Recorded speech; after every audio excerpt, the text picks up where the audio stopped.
Moses and the Ten Commandments. What is freedom? Truly, is it merely the absence of chains, or a deeper, more profound state of being? And what kind of power could shatter the mightiest empire on earth?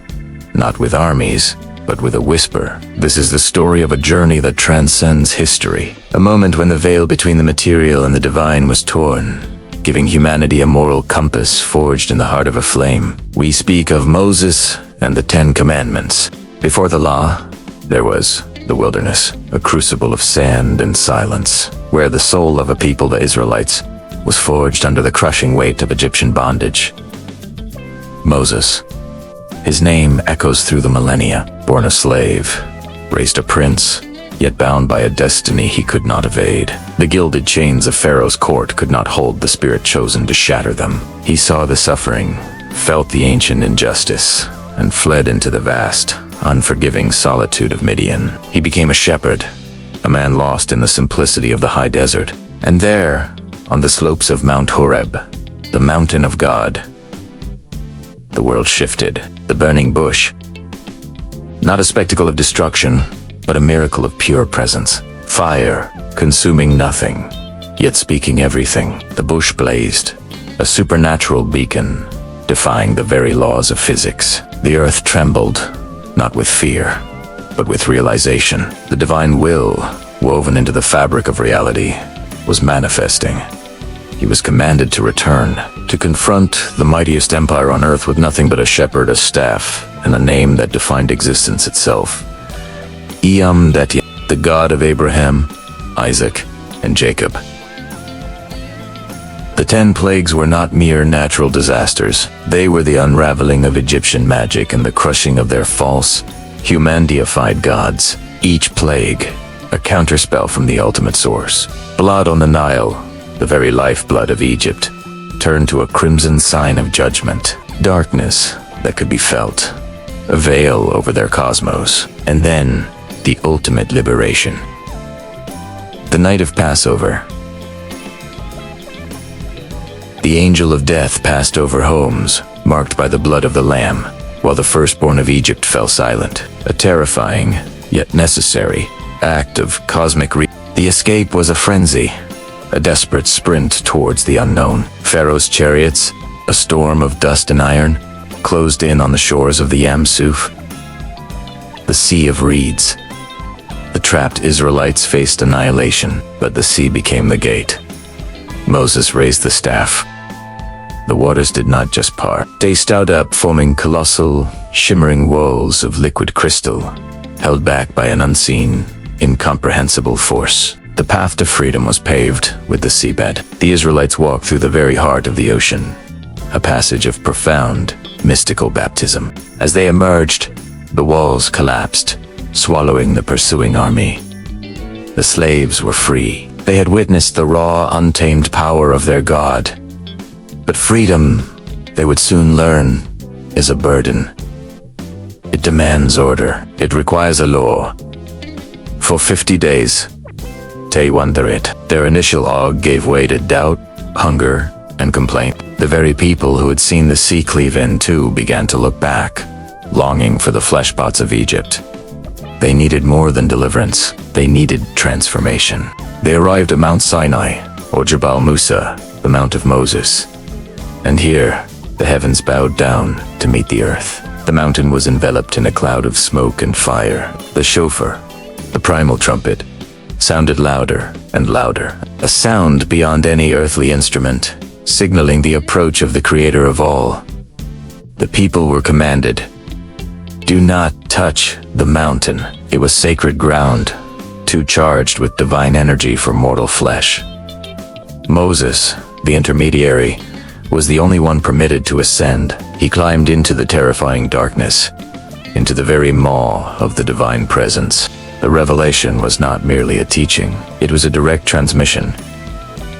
The people saw the sounds and heard the sights. The boundaries of their perception were shattered as God spoke the words that would anchor humanity's moral compass for all time.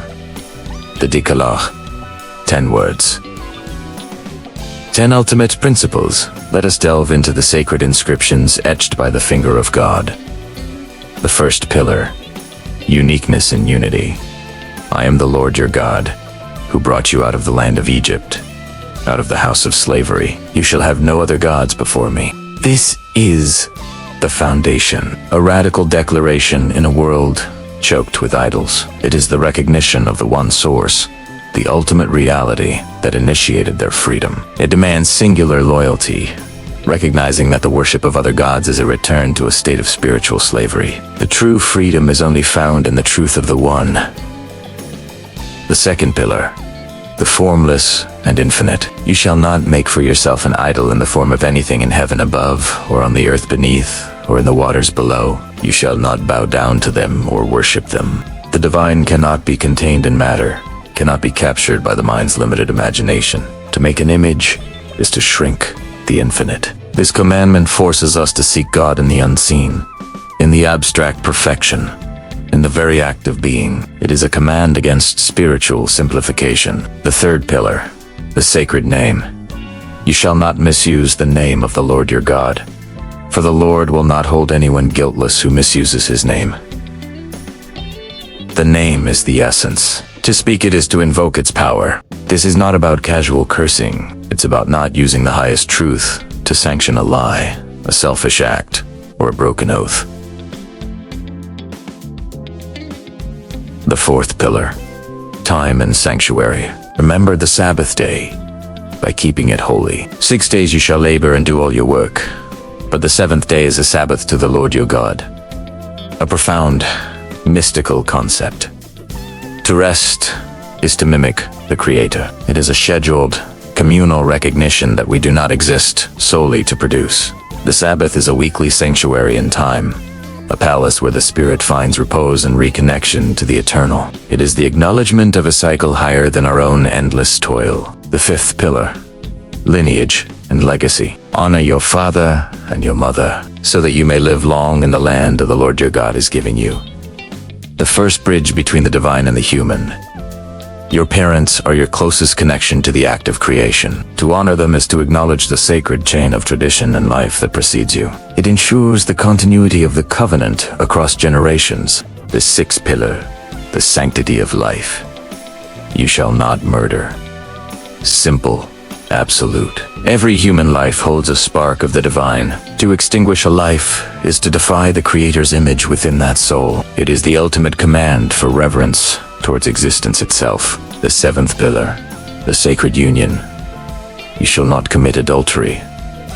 This protects the most profound and mysterious human bond, covenant of marriage. It guards the sanctity of family and the trust upon which society is built. Adultery is a spiritual betrayal that fractures the foundational unit of community. The eighth pillar, respect for possessions. You shall not steal. Stealing violates the principle of earned dignity and the right to the fruits of one's labor. It tears at the fabric of mutual respect and property, which allows a free people to build a secure future. The ninth pillar, integrity of truth. You shall not give false testimony against your neighbor. This safeguards the very essence of justice and community. To lie under oath is to poison the well of truth, turning the legal system into a tool of destruction. It is a command for verbal purity and moral courage. The 10th pillar, the inner landscape. You shall not covet your neighbor's house. You shall not covet your neighbor's wife, or his male or female servant, his ox or donkey, or anything that belongs to your neighbor. The most profound and mysterious of all, it governs the inner life. It doesn't prohibit desire, but destructive envy. It addresses the sin of the heart, the inner root from which all external transgressions stem.